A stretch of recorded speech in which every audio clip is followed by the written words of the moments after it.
So guys, अब हम बात करेंगे मध्यकालीन भारतीय आर्य भाषा के बारे में बात करेंगे। मध्यकालीन भारतीय आर्य भाषा का जो समय है वह 500 ईसा पूर्व से लेकर के 1000 ईस्वी तक माना जाता है। मध्यकालीन भारतीय आर्य भाषा के अंदर हम पाली भाषा के बारे में बात करेंगे, प्राकृत भाषा के बारे में बात करेंगे और अपभ्रंश भाषा के बारे में हम विस्तार से जानेंगे समझेंगे। ठीक है, तो मध्यकालीन भारतीय आर्य भाषा को हम 3 भागों में बांट करके पढ़ेंगे। ठीक है, 3 भाग होंगे। ठीक है, इसका मध्यकालीन भारतीय आर्य भाषा का 3 भाग है। ठीक है, पहला हमारा है पाली, दूसरा हमारा है प्राकृत और तीसरा हमारा है अपभ्रंश। ठीक है, तो हम पहले के बारे में विस्तार से जानेंगे समझेंगे हम। ठीक है, हम पहले के बारे में विस्तार से जानेंगे समझेंगे, पाली के बारे में हम विस्तार से जानेंगे। ठीक है, तो पाली भाषा का जो समय है वह है 500 ईसा पूर्व से लेकर के प्रथम शताब्दी तक। प्रथम शताब्दी तक माना जाता है। ठीक है, पाली का जो समय है वह 500 ईसा पूर्व से लेकर के प्रथम शताब्दी तक माना जाता है। ठीक है,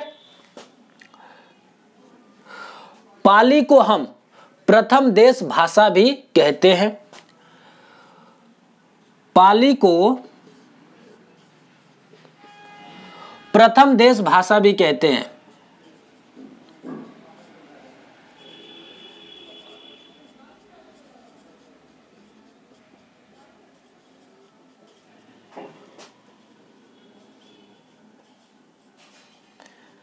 पाली को प्रथम देश भाषा भी कहते हैं। पाली को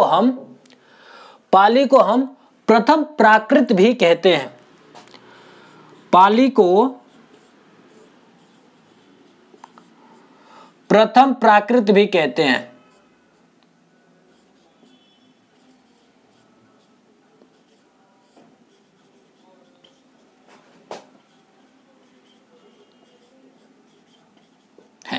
ठीक है, पाली को हम संस्कृत का अपभ्रंश भी कहते हैं। पाली को हम संस्कृत का अपभ्रंश भी कहते हैं। पाली को संस्कृत का अपभ्रंश भी कहते हैं।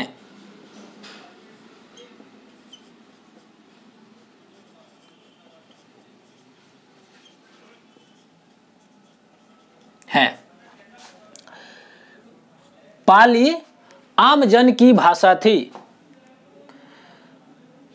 पाली आम जन की भाषा थी।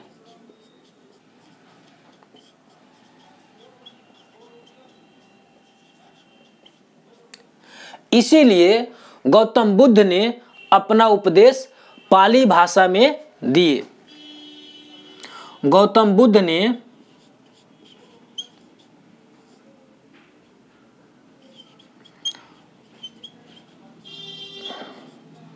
अपना उपदेश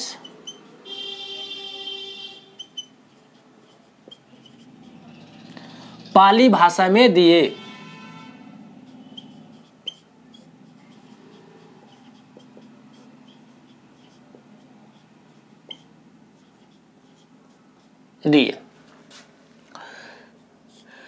इसीलिए पाली को हम बुद्ध वचन भी कहते हैं। पाली को बुद्ध वचन भी कहा जाता है।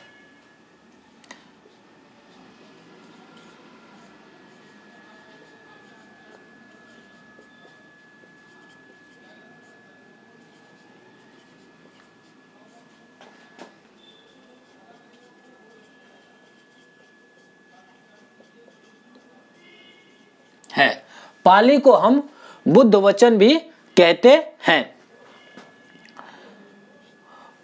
बौद्ध साहित्य त्रिपिटक भी पाली भाषा में ही लिखे गए। बौद्ध साहित्य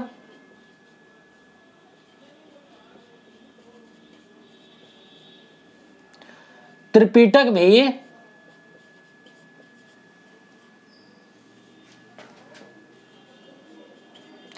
पाली भाषा में लिखे गए।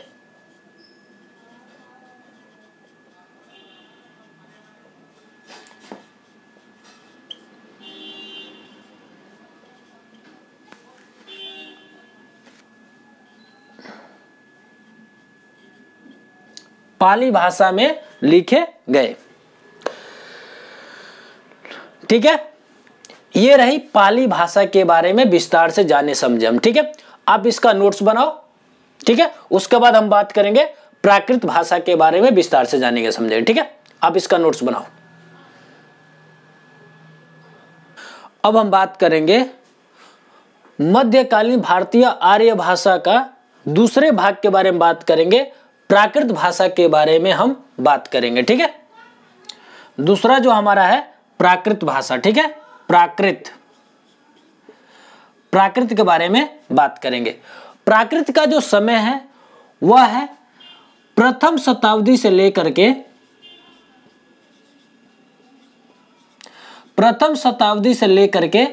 500 ईस्वी तक 500 ईस्वी तक माना जाता है। प्राकृत का जो समय है वह प्रथम शताब्दी से लेकर के 500 ईस्वी तक माना जाता है। ठीक है, प्राकृत को हम द्वितीय प्राकृत भी कहते हैं। प्राकृत को द्वितीय प्राकृत भी कहते हैं।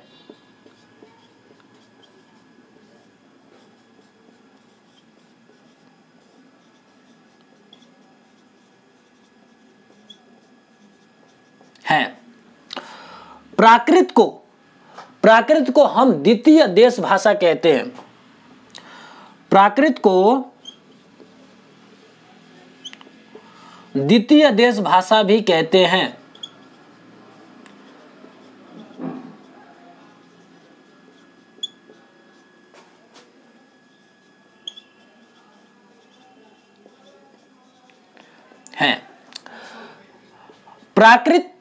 प्राकृत जो भाषा थी प्रथम शताब्दी से लेकर के 500 ईस्वी तक फला फूला। प्राकृत में जैन साहित्य लिखा गया। तो मैं कह सकता हूं जैन साहित्य प्राकृत भाषा में ही लिखे गए। जैन साहित्य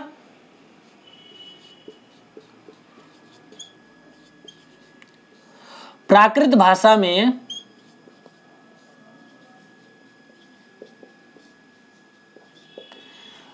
लिखे गए।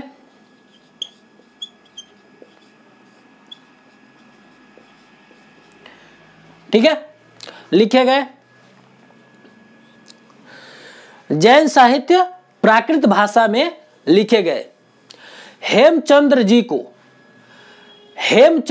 को प्राकृत का पारणी कहा जाता है। हेमचंद्र जी को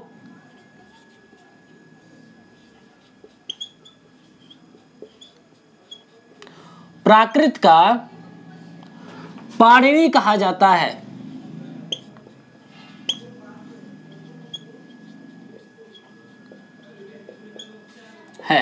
ऐसा क्यों हुआ?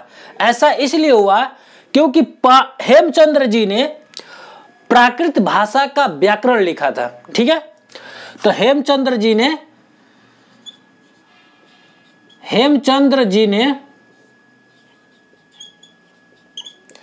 प्राकृत भाषा का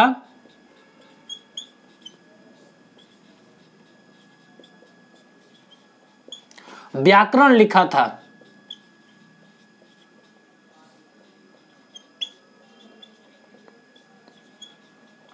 ठीक है, देखिए जो हेमचंद्र जी जो थे ना, उन्होंने क्या किया था, प्राकृत जो भाषा थी उसका व्याकरण उन्होंने लिखा था। ठीक है, और प्राकृत भाषा में ही जैन साहित्य लिखे गए थे।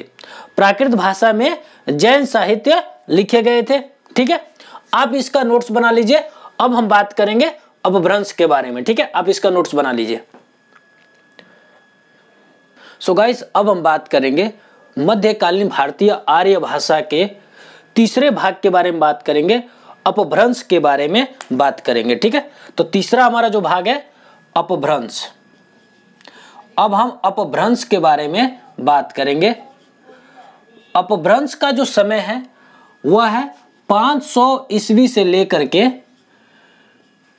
1000 ईस्वी तक इसका समय है। ठीक है, अपभ्रंश का जो समय है वह है 500 ईस्वी से लेकर के 1000 ईस्वी तक है। ठीक है, अपभ्रंश का अर्थ होता है, अपभ्रंश का अर्थ होता है, अपभ्रंश का अर्थ होता है भ्रष्ट होना, भ्रष्ट होना, भ्रष्ट होना या बिगड़ा हुआ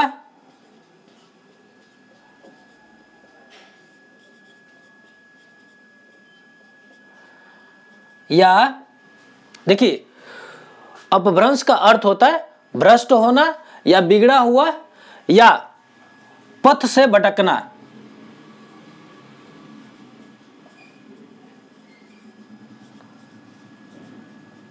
ठीक है, अपभ्रंश का अर्थ होता है, अपभ्रंश का मतलब होता है भ्रष्ट होना या बिगड़ा हुआ या पथ से भटकना। ठीक है, देखिए अपभ्रंश के अंतिम समय को, अपभ्रंश के अंतिम समय को कुछ विद्वानों ने अवहट नाम भी दिया। ठीक है, अपभ्रंश के अंतिम समय को कुछ विद्वानों ने अवहट नाम दिया, अवहट नाम दिया। अपभ्रंश के अंतिम समय को कुछ विद्वानों ने अवहट कहा। अवहट का जो समय है, अवहट का जो समय है वह है 900 ईस्वी से लेकर के 1100 ईस्वी तक माना जाता है। अवहट का जो समय है वह है 900 ईस्वी से लेकर के 1100 ईस्वी तक माना जाता है। ठीक है, अवहट को हम संक्रमणकालीन भाषा भी कहते हैं। अवहट को हम संक्रमणकालीन भाषा भी कहते हैं।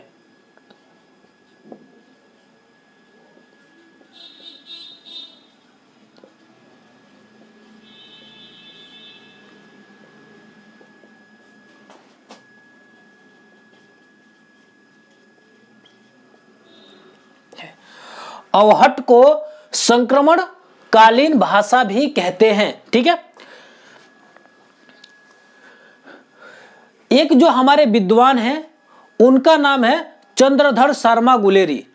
चंद्रधर शर्मा गुलेरी ने इसी अवहट को पुराना हिंदी नाम दिया। ठीक है, चंद्रधर शर्मा गुलेरी ने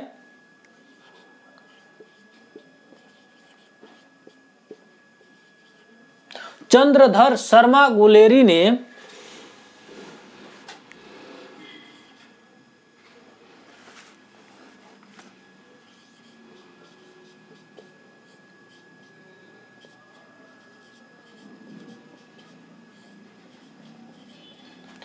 अवहट को पुरानी हिंदी कहा है।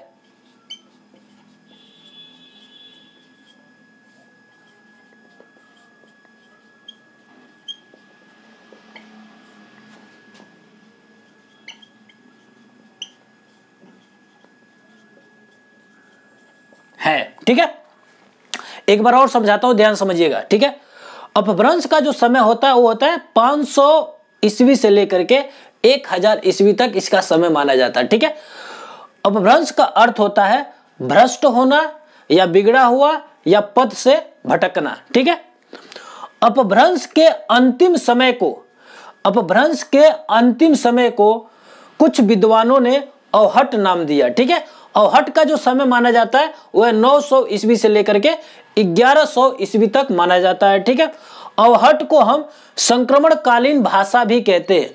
अवहट को संक्रमणकालीन भाषा भी कहते हैं। एक जो विद्वान है उसका नाम है चंद्रधर शर्मा गुलेरी। चंद्रधर शर्मा गुलेरी ने अवहट को पुरानी हिंदी कहा है। ठीक है, तो हम ये कह सकते हैं और ये कहा भी जाता है कि हिंदी का जो विकास हुआ किससे हुआ? अपभ्रंश से ही हुआ है। हिंदी का विकास किससे हुआ? अपभ्रंश से हुआ है। ठीक है, ये माना जाता है। ठीक है, आप इसका नोट्स बना लीजिए। ठीक है, अब हम बात करेंगे अपभ्रंश के 7 प्रकार होते हैं, उसके बारे में हम विस्तार से जानेंगे समझेंगे। ठीक है, अपभ्रंश के 7 प्रकार होते हैं, उसके बारे में हम विस्तार से जानेंगे समझेंगे। आप इसका नोट्स बनाओ।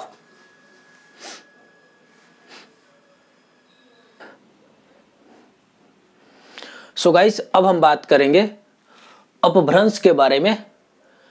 अपभ्रंश के 7 प्रकार होते हैं, उसके बारे में हम डिस्कस करेंगे। ठीक है, देखिए अपभ्रंश के बारे में हम बात करेंगे। ठीक है, डॉक्टर भोलानाथ तिवारी ने अपभ्रंश के 7 प्रकार बताए हैं। ठीक है,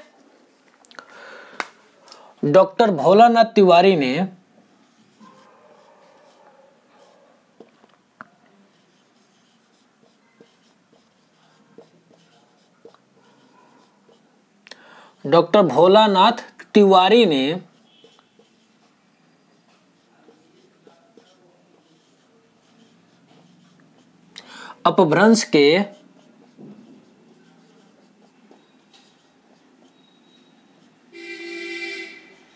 के 7 प्रकार बताए हैं।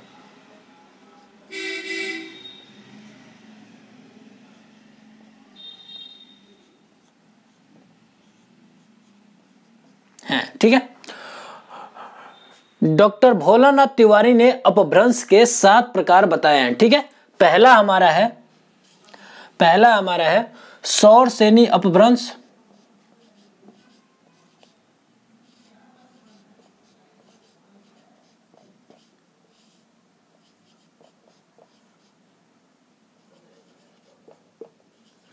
सौरसेनी अपभ्रंश। दूसरा हमारा है मागधी अपभ्रंश।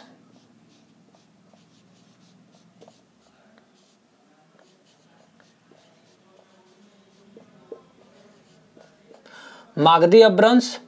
तीसरा हमारा है अर्धमागधी अपभ्रंश।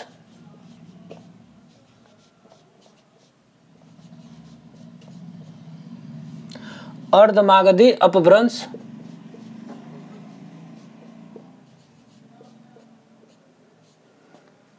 चौथा हमारा है खस अपभ्रंश।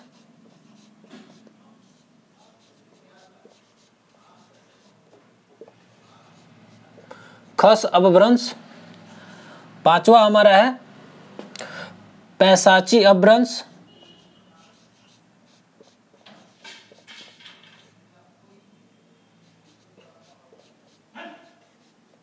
पैशाची अपभ्रंश। 6 नंबर पे हमारा है ब्रांचर अपभ्रंश। ब्रांचर अपभ्रंश।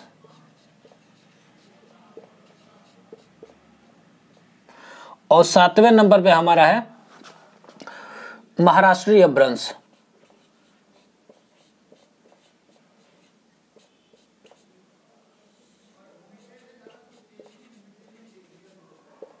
महाराष्ट्रीय अपभ्रंश। ठीक है, देखिए डॉक्टर भोलानाथ तिवारी ने अपभ्रंश के 7 प्रकार बताए हैं। पहला हमारा सौरसेनी अपभ्रंश, दूसरा हमारा मागधी अपभ्रंश, तीसरा हमारा अर्धमागधी अपभ्रंश, चौथा हमारा है खस अपभ्रंश, पांचवा हमारा पैशाची अपभ्रंश, 6 नंबर पे हमारा है ब्रांचर अपभ्रंश और 7वें नंबर पे हमारा है महाराष्ट्रीय अपभ्रंश। ठीक है, अब हम बात करेंगे सौरसेनी अपभ्रंश के बारे में। सौरसेनी अपभ्रंश के बारे में हम बात करेंगे। देखिए सौरसेनी अपभ्रंश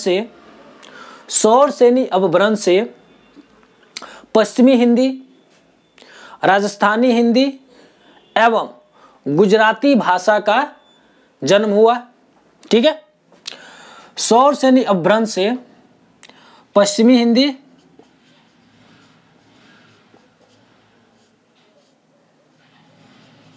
पश्चिमी हिंदी, राजस्थानी हिंदी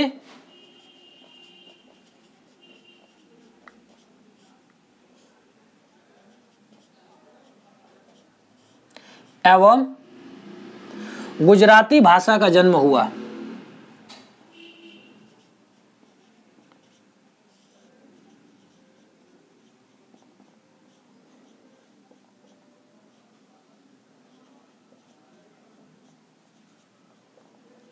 जन्म हुआ है। ठीक है, देखिए सौरसेनी अपभ्रंश से, सौरसेनी अपभ्रंश से पश्चिमी हिंदी, राजस्थानी हिंदी एवं गुजराती भाषा का जन्म हुआ है। ठीक है, दूसरा हमारा है मागधी अपभ्रंश। मागधी अपभ्रंश से बिहारी हिंदी, बांग्ला, उड़िया एवं असमिया भाषा का विकास हुआ है या जन्म हुआ है। ठीक है, देखिए मागधी अपभ्रंश से बिहारी हिंदी,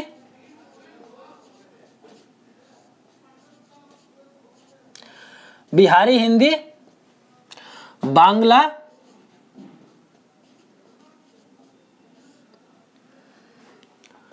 उड़िया एवं असमिया भाषा का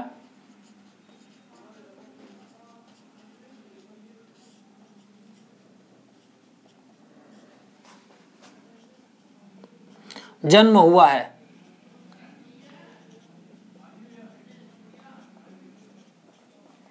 ठीक है, देखिए मागधी अपभ्रंश से बिहारी हिंदी, बांग्ला, उड़िया, असमिया भाषा का जन्म हुआ है। ठीक है, तीसरा हमारा है अर्धमागधी अपभ्रंश। अर्धमागधी अपभ्रंश से पूर्वी हिंदी का जन्म हुआ है। अर्धमागधी अपभ्रंश से पूर्वी हिंदी का जन्म हुआ है। पूर्वी हिंदी का जन्म हुआ है।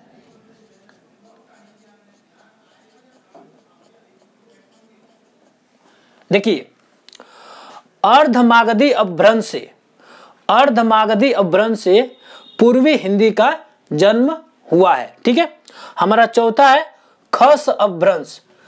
खस अपभ्रंश से, खस अपभ्रंश से पहाड़ी हिंदी का जन्म हुआ है। ठीक है, खस अपभ्रंश से पहाड़ी हिंदी का जन्म हुआ है।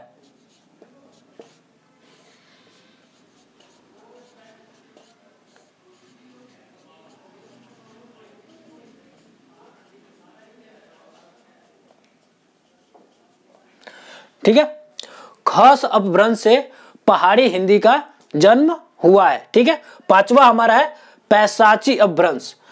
पैशाची अपभ्रंश से, पैशाची अपभ्रंश से, पैशाची अपभ्रंश से हमारा जन्म हुआ है। लहंदा एवं पंजाबी भाषा का जन्म हुआ है। लहंदा एवं पंजाबी भाषा का, लहंदा एवं पंजाबी भाषा का जन्म हुआ है।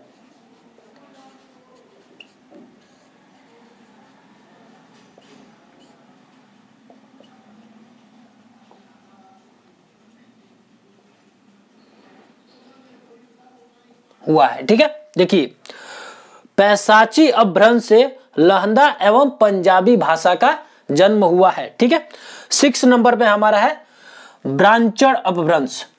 6 नंबर पे हमारा है ब्रांचड़ अपभ्रंश। ब्रांचड़ अपभ्रंश से सिंधी भाषा का जन्म हुआ है।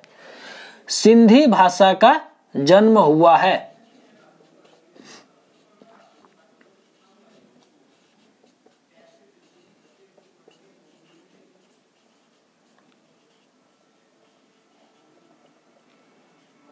सिंधी भाषा का जन्म हुआ है।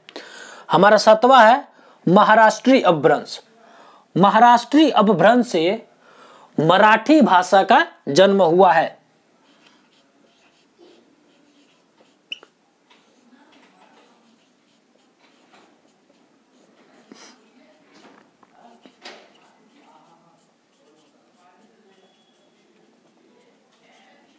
है। ठीक है, देखिए महाराष्ट्री अपभ्रंश से मराठी भाषा का जन्म हुआ है। ठीक है, एक बार हम रिवाइज कर लेते हैं। ठीक है, हम बात कर रहे हैं अपभ्रंश के बारे में। ठीक है, डॉक्टर भोलानाथ तिवारी ने अपभ्रंश के 7 प्रकार बताए हैं। ठीक है, हमारा पहला है सौर सेनी अपभ्रंश। ठीक है, सौर सेनी अपभ्रंश से पश्चिमी हिंदी, राजस्थानी हिंदी एवं गुजराती भाषा का जन्म हुआ है। दूसरा हमारा है मागधी अपभ्रंश। मागधी अपभ्रंश से बिहारी हिंदी, बांग्ला, उड़िया, असमिया भाषा का जन्म हुआ है। तीसरा हमारा अर्धमागधी अपभ्रंश। अर्धमागधी अपभ्रंश से पूर्वी हिंदी का जन्म हुआ है। चौथा हमारा खस अपभ्रंश। खस अपभ्रंश से पहाड़ी हिंदी का जन्म हुआ है। 5वां नंबर पर हमारा है पैसाची अपभ्रंश। पैसाची अपभ्रंश से लहंदा एवं पंजाबी भाषा का जन्म हुआ है। 6 नंबर पर हमारा है ब्रांचल अपभ्रंश। ब्रांचल अपभ्रंश से सिंधी भाषा का जन्म हुआ है।